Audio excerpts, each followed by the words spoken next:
Hello, this is Annette with Project Refine Life. Welcome to my channel. Today I'm here to talk to you about methods that I use to clear and charge my tarot decks, my oracle decks, and my tools. Some of the reasons that you might want to cleanse a deck or a tool is because it's new to you, or you bought it used, or somebody else touched your deck, or you're not getting clear readings from your deck, or you haven't used it in a while, or you're just not connecting with it for some reason.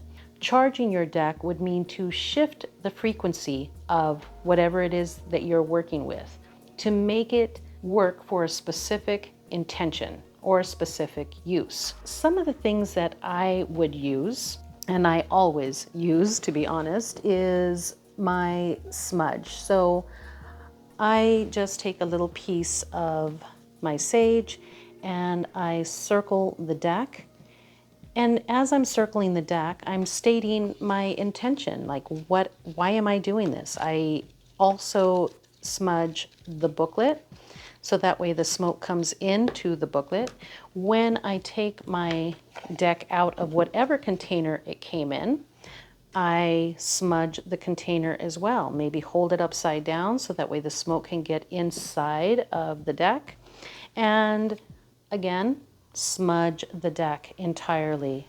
Every direction that you can, upside, the back side. Go ahead and fan out the deck and just move the energy. If working with sage is not within your practice, there are many other smudging alternatives. You can use mugwort, you can use sweetgrass, you can use palo santo, you can use cedar.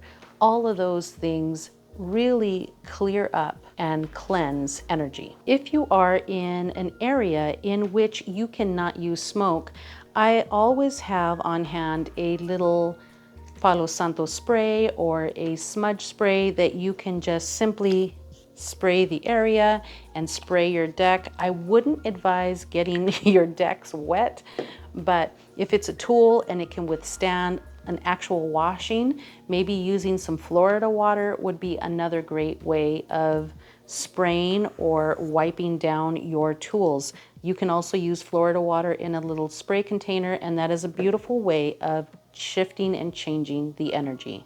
Another method that is used is by storing your deck for a couple of days within a silk scarf and just wrapping it within the scarf. And this is going to be really messy because I don't have a lot of room to work with here, but just wrapping it in a silk scarf and bringing out a wooden box and placing it within the wooden box. Keep it there for a couple of days and follow your intuition. When it feels right to you, go ahead and remove the deck and get to work with it. Another method that I use when clearing and charging a deck is meditation. So just holding it between my hands and thinking about the intention that I'd like to set for the deck works wonderfully. Using your breath as an inhale to invite what you'd like to invoke into your deck and an exhale to release. Along those lines, just simply breathing into the deck, blowing your breath over the deck really does help cleanse your energy. Another method that I use are mantras. So sitting with your deck in meditation and chanting a mantra to release and expel any energy that is stuck or is creating an obstacle for you within your readings would work beautifully. So one of the very simple and easy things to do is to knock on your deck. Get rid of the energy. So open up your deck, knock it out, just guidebook and the container that it came in 3 times. I actually do this within each reading. It's really not anything that I intentionally do at this point. It's just a habit. So as I'm shuffling my deck, when I come to a close and I am ready to pick a card, I think you may have seen me on some of the videos just going ahead and knocking on the cards before I put them down. Another method is to put your cards back in order. If you're not connecting with your deck, put your cards back in order. Go ahead and use one of these methods. Clearing and cleansing and using incense is another way that you can do that, and just using the smoke, just like I did with the sage. And then shuffle the deck again. You'd be surprised at how that can shift the energy. The moon and the sun work beautifully for releasing and setting intentions into your deck. I would use the full moon for releasing energy, and the sun, you can use at any time to draw in energy. Now, I live in Arizona, so I would never ever place my decks outside. Find a well-lit window and place everything there. Another thing that I do is I place my deck at my altar.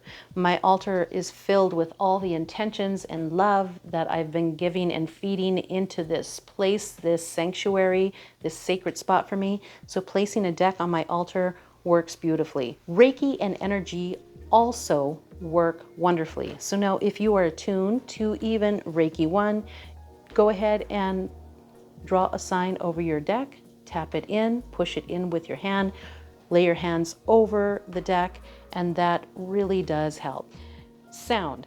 When it comes to clearing items, people, things of energy, sound is the perfect way to clear things. So I just placed them in my singing bowl, and I chose the deepest of my singing bowls for this, and just let the deck clear with the sound. Another method that I like to use, I use this on people and items as well, is drumming. Now, I love drumming. So drumming actually displaces energy. It shifts it, it moves it. Drumming over your deck will definitely work. You can also use a rattle. You can use tingsha bells or a regular bell. So I'm gonna try to make this easy because I don't want to hurt your ears, but just coming over the deck and lightly, or not so lightly, go over your deck. I try to keep it light because I know we're recording here. Music. If you don't have any of these other items, go to YouTube. If you search on YouTube for a clearing frequency, you will find tons of them. Place your deck next to the speaker or wherever the sound is being released from, and just let the music do its thing. Herbs.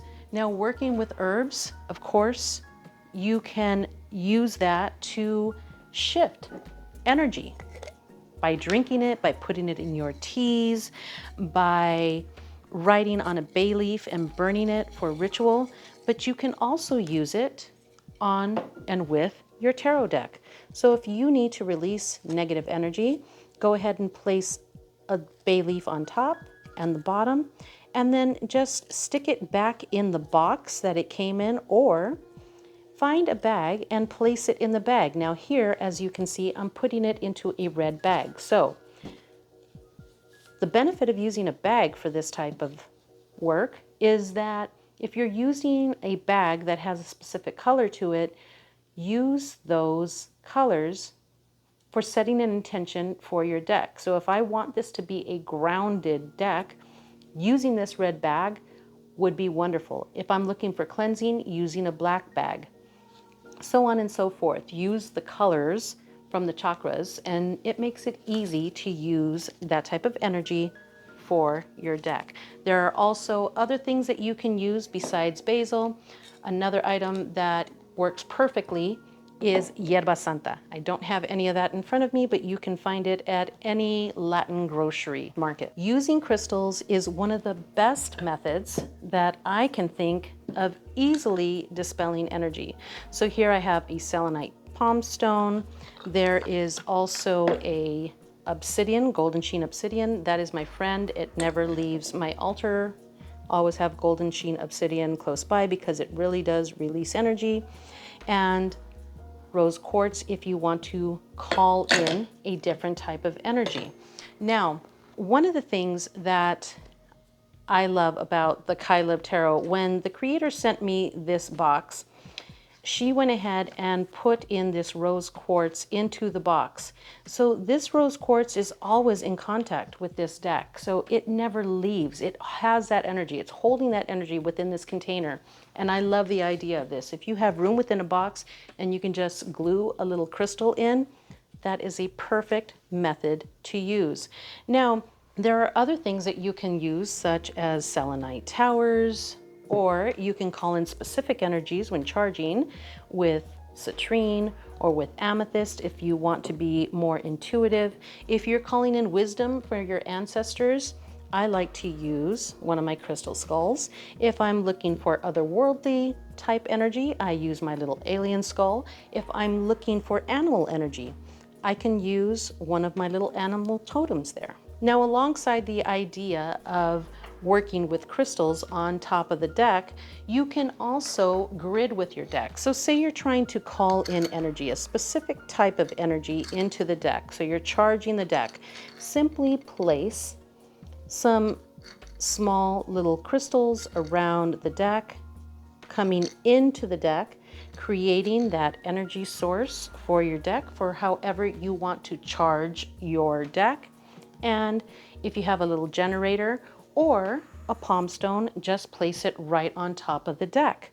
So if I wanted to work with this deck specifically for moon energy, I might use, or moon readings, I might use my moonstone. So along with that idea, placing a statue on top of your deck also gives your deck another type of energy. So to charge your deck, putting statues on top of your deck also works. Using salt is another great method of cleansing your deck. Here I have sea salt, Himalayan sea salt, within a selenite bowl, and then I'm just going to place it on top, and that'll help clear the deck. You can also use regular sea salt or black salt.